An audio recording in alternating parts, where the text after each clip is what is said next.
अस्सलाम वालेकुम व्यूअर्स, मैं हूं आपका होस्ट अब्दुर्रहमान और आज डिस्कस करेंगे पाकिस्तानी तारीख में पहली मर्तबा किसी हवाई जहाज़ की सड़क के रास्ते एक शहर से दूसरे शहर मुंतकली। और ये मुंतकली हुई है कराची से हैदराबाद। जी हाँ, 2014 से ग्राउंड हुआ एक बड़ा जहाज़, उसे कराची से हैदराबाद की सिविल एविएशन ट्रेनिंग इंस्टीट्यूट में मुंतकिल कर दिया गया है। और इस मुंतकली का मकसद ये है कि इस एविएशन ट्रेनिंग इंस्टीट्यूट के अंदर जो लोग आएंगे उन्हें मुख्तलिफ़ किस्म की ट्रेनिंग्स दी जा सकें, फायर फाइटिंग की जो है ट्रेनिंग वो दी जा सके, मुख्तलिफ़ किस्म की दीगर जो मशक़ें हैं वो उसमें हो सकें। अब ये 2014 के अंदर बोइंग 737 एक निजी कंपनी का नकारा पड़ा हुआ था। 240 सीटों पर मुश्तमिल इस जहाज़ को पहले तकरीबन 45 दिन के अंदर डिसमेंटल किया गया। इसके पर, इसकी जो टेल थी, इसके इंजन्स वगैरह उन्हें अलहदा किया गया। फिर इस 110 फुट तवील जहाज़ को एक बड़े ट्रॉलर के ऊपर रख के कराची से बराता M9 मोटरवे हैदराबाद मुंतकिल किया गया है। अब इसका वज़न जो था वो तकरीबन 40 टन रह गया था और ये 20 से 30 किलोमीटर की इंतहाई स्लो रफ्तार के ऊपर चलते चलते हैदराबाद पहुंचा है। अब इसके बाद इस हफ्ते में एक और जहाज़ जो इससे निस्बतन बड़ा है, वो 150 फुट लंबा होगा, उससे मुंतकिल किया जाना है। ये दो जहाज़ हैदराबाद की एविएशन ट्रेनिंग इंस्टीट्यूट में मुंतकिल होने हैं। ये बिल्कुल उसी पैटर्न पर मुंतकिली हुई है जिस तरह सऊदीया में गुज़िश्ता माह हुई थी, जब उन्होंने जद्दा से रियाज तक का 1000 किलोमीटर तवील सफ़र तय किया था। 3 जहाज़ थे जिन्हें मुंतकिल किया गया और मकसद क्या था? रियाज के अंदर बनने वाले बुलीवार्ड रनवे जोन एक ऐसा एंटरटेनमेंट का इलाका जहां पर ये जहाज़ों को रख कर वहां पर 5 स्टार होटल बनने हैं। इन जहाज़ों के अंदर कुछ बन चुके हैं। फिर यहाँ पर मुख्तलिफ थीम पार्क बनने हैं। इसके अलावा मूवीज़ दिखाने के लिए सिनेमा थिएटर बनने हैं। उस तमाम एक्सरसाइज के लिए 3 जो सऊदी एयरलाइन है उसके बोइंग 777 जहाज़ मुंतकिल किए थे और वो जहाज़ पाकिस्तानी ड्राइवर्स ने मुंतकिल किए थे। ये जहाज़ तो ऑब्वियसली पाकिस्तानी ड्राइवर्स ने मुंतकिल किए हैं।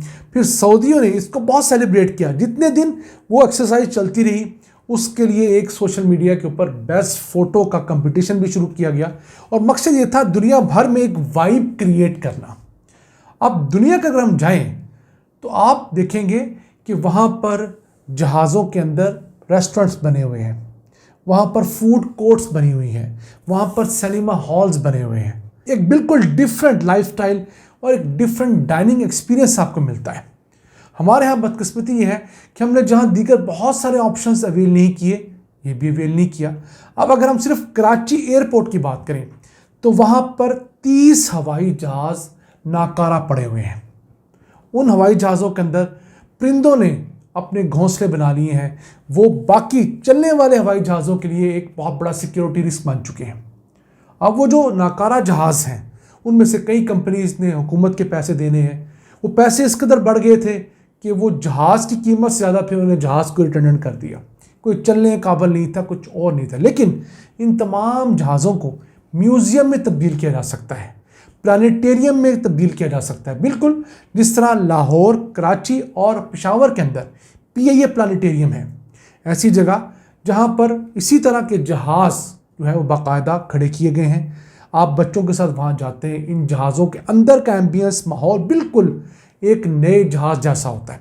वहाँ पर आपको मुख्तलिफ़ किस्म की डॉक्यूमेंट्रीज़ दिखाई जाती हैं और बच्चों को हवाई जहाज़ का एक्सपीरियंस मिलता है। ऐसे बच्चे जो निस्बतन गरीब या मुतवसत घरानों के होते हैं, जिन्हें कभी मौका नहीं मिलता हवाई जहाज़ के अंदर लाइव ट्रैवल करने का, वो ऐसे जहाज़ों में जाकर बहुत अच्छा फील करते हैं। उन्हें एक अच्छी एजुकेशन मिलती है। फिर इनके साथ साथ हॉल्स होते हैं, थिएटर्स होते हैं। उन थिएटर्स के अंदर बच्चों को मुख्तलिफ डॉक्यूमेंट्रीज़ के ज़रिए एस्ट्रोनॉमी या फल्कियात से मुतालिक फ़िल्में, मुख्तलिफ डॉक्यूमेंट्रीज़ और इस तरह की चीज़ें दिखाई जाती हैं और उनके नॉलेज में इजाफ़ा किया जाता है। उन्हें बासानी समझाया जाता है कि हमारा जो सोलर सिस्टम है वो किस तरह वर्क कर रहा है, गैलेक्सीज़ कैसे काम करती हैं। अभी इस तरह के सिर्फ 2 फंक्शनल हैं लाहौर और कराची में। पेशावर में एक है, न जाने आजकल उसकी पोजीशन क्या है, कुछ अरसे पहले तक उस पर स्टे ऑर्डर था। तो देखिए हमारे पास 30 जहाज़ खड़े हुए हैं।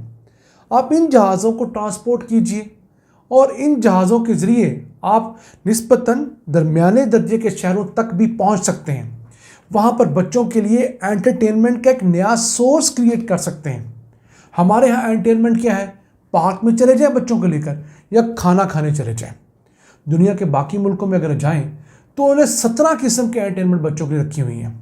वो बच्चों के साथ टेंटिंग करते हैं। हमारे यहाँ ऐसा टेंटिंग का उस तरह कॉन्सेप्ट नहीं है। वो दरियाओं के, झीलों के जो किनारे हैं वहाँ जाकर फिशिंग करते हैं और उन इलाकों में प्रॉपर ज़िंदगी की सहूलियात मौजूद हैं। वॉशरूम्स वहाँ पर हैं, वहाँ पर रात को सोने के लिए सेफ्टी का निज़ाम है। हमारे यहाँ जिन इलाकों में फ़िशिंग की थोड़ी बहुत गुंजाइश बची भी है वहाँ पर आपको वॉशरूम नहीं मिलेगा, वहाँ पर दीगर रात के टाइम कोई सहूलियात आपको नसीब ही नहीं होगी। तो हम अमेरिका की बात करें तो शायद किसी और जो है सैयारे का मुल्क है, वहाँ पर 1200 से ज़्यादा प्लानिटेरियम्स हैं। अगर हम अपने हमसाए में चले जाएं जो हमसे सिर्फ 6 गुना बड़ा है, इंडिया, वहाँ पर 52 से ज़्यादा प्लानिटेरियम्स बनाए गए हैं बच्चों के लिए, जहाँ बच्चे अपने एजुकेशनल ट्रिप्स के ज़रिए आते हैं।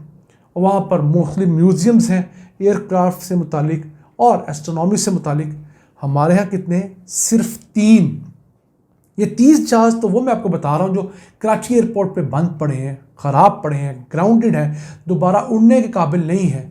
इसके अलावा न जाने लाहौर एयरपोर्ट पे हो सकता है कुछ जहाज़ पड़े हों, पेशावर एयरपोर्ट के ऊपर कुछ जहाज़ पड़े हों, या बाकी जो हमारे दूसरे दर्जे के जो एयरपोर्ट्स हैं वहाँ पर भी कोई जहाज़ हो सकते हैं।